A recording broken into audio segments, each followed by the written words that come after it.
section 9.2, quantitative easing. So it's time to actually work out what quantitative easing is. Right at the top of the slide, I've got that QE involves the creation of electronic money, commonly called money printing in the press, by the central bank, and the central bank will use that money to purchase financial assets in financial markets. Now, from the work we've done in the course so far, we know that QE typically involves central banks purchasing government bonds. So why government bonds and not corporate bonds? It's simply because government bonds are viewed as a safer asset than corporate bonds. Generally, they're AAA rated. It's quite a safe asset for central banks to purchase. Obviously, central banks don't want to lose money, and bonds can come under default. People can lose money by owning bonds, particularly if the borrower of the money, that is the issuer of the bond, defaults on a coupon payment or defaults on the repayment of the loan itself when the bond matures. So central banks don't want to put themselves in a situation where they've got or where they're facing excessive levels of risk. And so therefore bonds are a very safe asset. Corporate bonds a little bit riskier than government bonds. And right down the bottom of the slide, just a reminder that bonds are not the only financial asset that central banks can purchase to implement QE. Certainly in around about 2010, just after the US entered the global financial crisis, the US Federal Reserve purchased something called mortgage-backed securities. You may have heard of these. These are the toxic assets that were created by Wall Street in the early 2000s, which then led to the global financial crisis in 2008, 2009. The central banks, and this includes the Reserve Bank of Australia, have made it quite clear that other than bonds and mortgage-backed securities, they could implement quantitative easing by purchasing shares or mortgages, or maybe both. So how would that work? Let's take the last one first. So mortgages. That would involve the central bank printing money and going to the commercial banks like ANZ and Westpac and purchasing mortgages from those banks. So they would take possession of the mortgages, the central bank would control those mortgages, and then the regular monthly repayments on those mortgages would flow to the central bank. That would have two effects on the commercial banks. The first effect is it would remove risk from the balance sheets of the commercial banks. Now, to understand what that means, you have to appreciate that if you hold a mortgage, if you are the organisation that has loaned money to someone to actually purchase a house in the form of mortgage lending, then you face risk. The risk would be if that person defaults on a monthly repayment, well, it would actually take more than one monthly default. Let's just imagine that for a series of months, the homeowner has defaulted on the mortgage repayment, and the bank has got to the point where they've decided to repossess the home, sell that home, and try to recoup the money that they have loaned that person to purchase the house.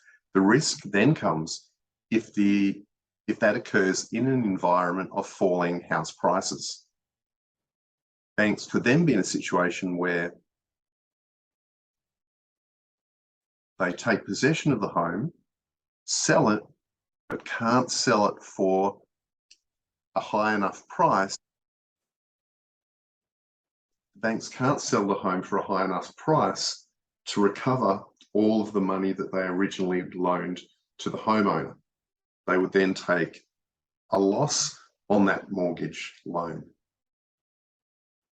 So by the central bank coming along and purchasing that mortgage, it's taking that risk off the balance sheet of the central banks. Sorry, it's taking the risk off the balance sheets of the commercial banks, and it's moving that risk onto the balance sheet of the the central bank itself. So when you hold an asset like a mortgage, obviously it appears on your balance sheet. The second effect it has on commercial banks is that it replaces mortgages with cash for the commercial banks. So on the balance sheet, the value of mortgage assets would fall and the value of cash on the bank's balance sheet would rise. So now the banks would be in a situation, if mortgages were purchased under QE, they haven't been,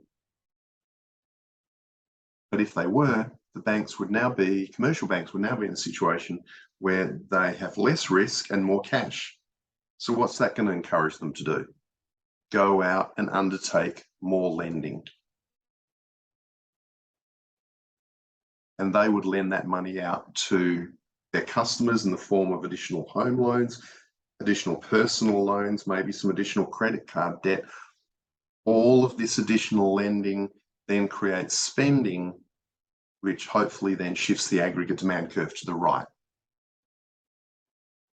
So that's how QE could be implemented if the central bank targeted mortgages. Second from the bottom is shares. Now, the Reserve Bank of Australia has indicated, and it indicated this around about 2018, 2019, that it would be willing to also, in addition to bonds, purchase shares if it needed to in terms of its QE program. Now, in hindsight, that was really to just give, I think, the market confidence that it was willing to purchase a large quantity of bonds and then move into the stock market and start purchasing shares if it needed to stimulate economic activity in the Australian economy. Now, it never actually did that, but it was really sending the signal to the economy and everyone in the economy that it had an unlimited supply of money. Well, of course it does. It can create money out of thin air, but it had an unlimited supply of money to pump into financial markets with the aim of trying to boost the level of spending and economic activity in the economy. So it was really saying, if we run out of bonds to purchase, we'll just shift QE into the stock market and keep going. So how would that work?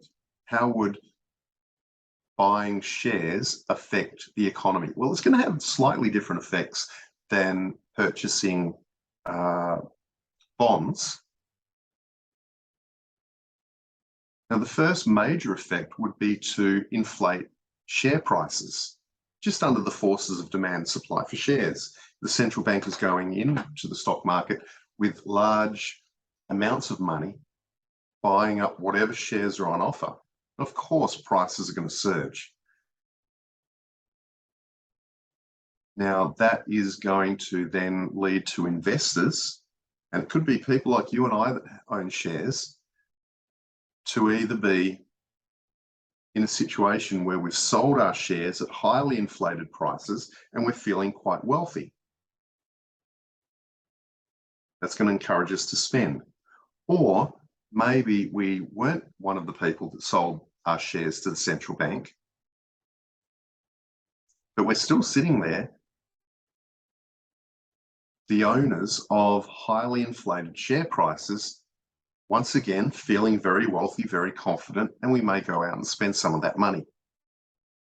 So certainly with share prices going up, if QE is targeting shares, it's going to create a very large wealth effect for Australians. And ultimately, it is individual households that own the bulk of shares in Australia. You may own some shares directly, or you may own some shares through your superannuation fund. Now, for some of you, it may be a little bit early to start talking about superannuation funds and share investment, but certainly when you start working, you'll immediately start paying into superannuation funds. And this will become a little bit more, I guess, relatable, a little bit more relevant. The other effect it's going to do is potentially some of that money which has been used to purchase shares will start moving into bond markets, which will lower long-term interest rates and increase the supply or the availability of liquidity in bond markets, which will then encourage more borrowing. Now, how's that going to work? Well, you need to realize that both bonds and shares involve an annual return to investors. So in terms of bonds, the annual return, what's a semi-annual return, is a coupon payment. But if you hold a share, most shares, not all, but most, will pay you semi-annual dividend payments. And those dividends are funded out of the profits that the company makes. And so let's just imagine that both prior to the QE program that is targeting shares, both bonds and shares are paying a 5% yield. The coupon yield on bonds is 5% and the dividend yields on shares is 5%. With this QE money purchasing shares, obviously share prices are going to rise. And as share prices rise, let's assume that the value or the amount paid as a dividend doesn't change. That's going to reduce the dividend yield. So for example, if a share prior to this QE program is priced at, let's say, $50 and the annual dividend it pays is $5, that's a 10% dividend yield. Now you'll never find a 10% dividend yield, but I'm just working with nice round numbers. Well, you will find a 10% dividend yield during stock market crashes. But anyway, let's not talk about that. So share $50, a $50 share, and it's paying a $5 dividend, so the dividend yields 10%. So if QE comes along and pushes the market price of that share up to $100, there's no reason to then think the dividend's going to double. Well, that's not going to happen. The company's not automatically going to be paying $10 to keep the dividend yield at constant 10%. Why? That's just not the way dividends work. Dividends are paid out of profit, and the only way the dividend can double is if profits doubled. Okay, I'm just keeping everything proportional here for just clarity of explanation. And QE is actually implemented in times of recession. So if anything, the profits of the company are likely to be shrinking at this point in time. So rather than the dividend doubling, which is not going to happen, it may actually drop down to $4 or $3. But let's just for simplicity assume that the dividend payment stays at $5 per year. Now with the price at 100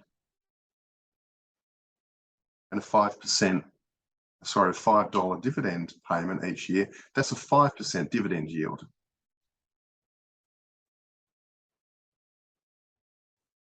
So that's the way in which higher share prices can actually reduce the dividend yield on shares. So with that example, let's push that to the back of our mind now. Now let's go back and consider bond yields at 5%, share yields at 5%. Now the QE program is implemented and it starts purchasing shares. Let's assume that the dividend yield on shares falls from 5% down to say 3%. But now the bond yield is still at 5%. See what's going to be happening here? As an investor with cash, you're now looking at a potential 5% return for bonds versus a potential 3% return for shares.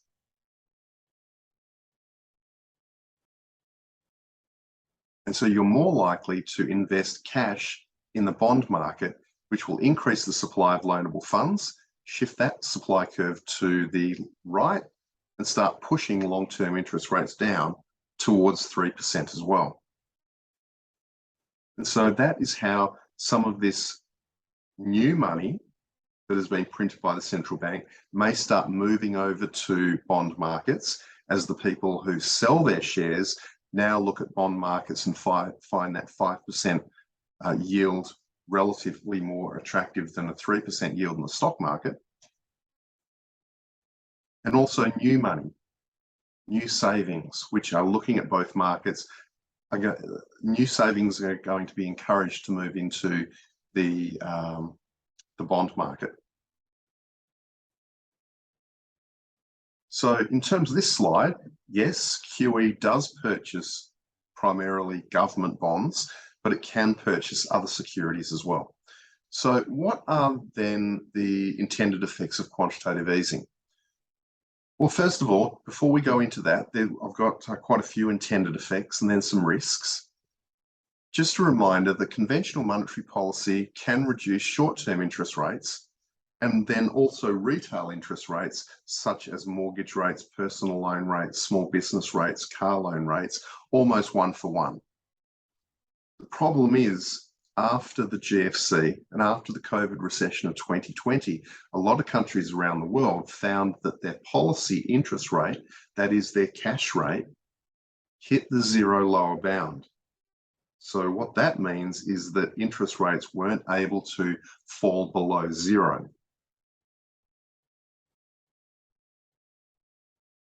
But the economy still required more stimulus.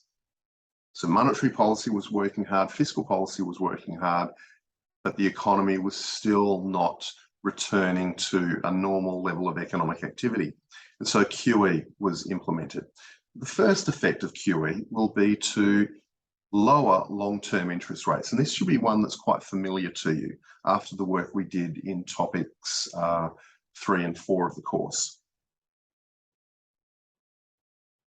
This newly created electronic money will shift the demand curve for bonds to the right. That'll push bond prices up.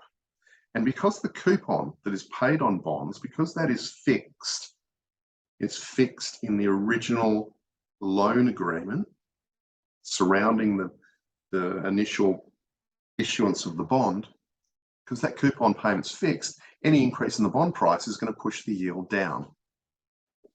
So long-term interest rates get pushed down. So presumably the cash rate's already close to zero and all short-term interest rates out to about a year are close to zero. Now this is a way of compressing the long end of the yield curve and pushing those 5, 7, 10-year interest rates down substantially. Now, in terms of the implementation of QE, the purchasing of these bonds can be viewed as either a rightward shift in the demand curve for bonds. That's if you are visualizing the demand and supply curve for bonds, that is the bond market, or an increase in the supply of loanable funds. That is if you're visualizing a demand and supply curve for loanable funds, that is the cash itself in bond markets. So remember, there's two ways we can actually model this sort of policy. One, we look at the market for bonds. The other is the other side of the same coin. We look at the market for loanable funds. Just a reminder, the demand for bonds creates a supply of loanable funds, and the supply of bonds creates a demand for loanable funds. So what impact is this going to have? Well, in terms of lower interest rates, some organisations do borrow through bond markets directly. So any company, any large company or government body that can actually issue bonds in their own name and borrow directly from bond markets will benefit immediately through the reduction of these lower long-term interest rates. So any company undertaking new borrowing and spending will be immediately subject to these lower interest rates. But governments and companies that have raised money in the past or borrowed money in the past by issuing bonds, they only enjoy these lower interest rates when a bond that they have issued matures, and then they roll that bond over and issue a new bond at the lower interest rate. So what governments, companies will do is they will have a certain amount of debt. And these bonds that they have issued that forms that debt will have been issued at different points in time and will have different maturity dates. So on any given, say, 3 or 6 month period, governments or companies may have a number of bonds that are due to mature. Typically what these governments and companies will then do is they'll want to keep that debt going. The money will be used somewhere in the organisation. They will have spent that money and they won't be ready to repay that debt. So when a bond matures, what it involves is the government or the company issuing a new bond to raise money to then pay the face value of the maturing bond. So you're just replacing one bond with a new bond. You're replacing a maturing bond with a newly issued bond to keep the debt going. So the idea is, if you have issued a 7-year bond and then 4 years into that loan, QE is implemented, then you've got another 3 years to wait until you can issue or retire that bond and then issue a new bond to replace it at the lower interest rate. So in effect, if you've got a 7-year bond on issue, or a series of them more likely, and at year 4 QE is implemented, then in effect, you'll be paying the original high interest rate, the pre-QE interest rate, for another 3 years. So that's something to keep in mind. When QE is implemented, those lower interest rates do hit new borrowing immediately. They affect new borrowing immediately. What I'm trying to say is new borrowing is then occurs at the lower interest rates immediately.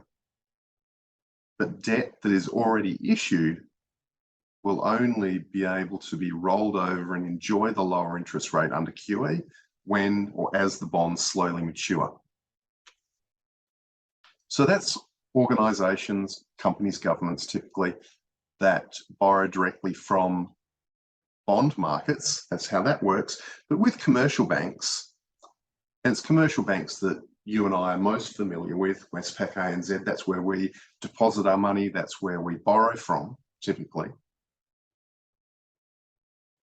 The thing to remember there is that commercial banks borrow money from domestic deposits, that is from their customers, from short-term debt markets and from long-term debt markets. So QE really does reduce interest rates on the third source of funding, that is interest rates on long-term debt. And remember, it's a weighted average of the interest rates on these 3 sources of funding that determine the overall weighted average interest rate that banks pay on the money that they borrow. So QE, by reducing long-term interest rates, is going to lower the interest rates that banks pay on the bonds that they've issued to finance their lending to their customers. But banks are subject to the same issue that I mentioned a couple of minutes ago. The question here is, can banks pass those long-term interest rate savings on to customers immediately? And the answer is, well, no, they can't, because banks in long-term debt markets, which is where QE is implemented, banks will have on issue 3, 5, and 7-year bonds. That's typically the duration that Australian banks borrow at. They'll have 3, 5 and 7 year bonds on issue. And so even if QE is implemented tomorrow and purchases government bonds, which will then reduce corporate bond rates as well, because government bonds and corporate bonds are substitutable investments. So even if QE does push down corporate bond rates today, the banks that we bank with will still be locked in to the higher pre-QE interest rate until their bonds slowly mature and can be replaced with new bonds which can be issued at the lower QE interest rate. But ultimately, long-term interest rates will get pushed down. The point I'm making quite heavily here is that even though long-term interest rates will get pushed down under QE in financial markets almost or as soon as the QE program is implemented, that doesn't mean that organizations fully enjoy all of those or all of the interest rate cuts immediately. They will still be locked in to paying pre-QE interest rates on their bonds until those bonds mature. But eventually these lower long-term interest rates will work their way through the system, and more new bonds will be issued at these lower long-term rates. And so those lower long-term interest rates will filter their way through the economy and result in an increase in both consumption spending and investment spending. Why C&I? Simply because consumption spending, or some consumption spending, and most investment spending is financed by individuals or organizations borrowing money. So with lower long-term rates, it's going to push borrowing rates down and boost C&I.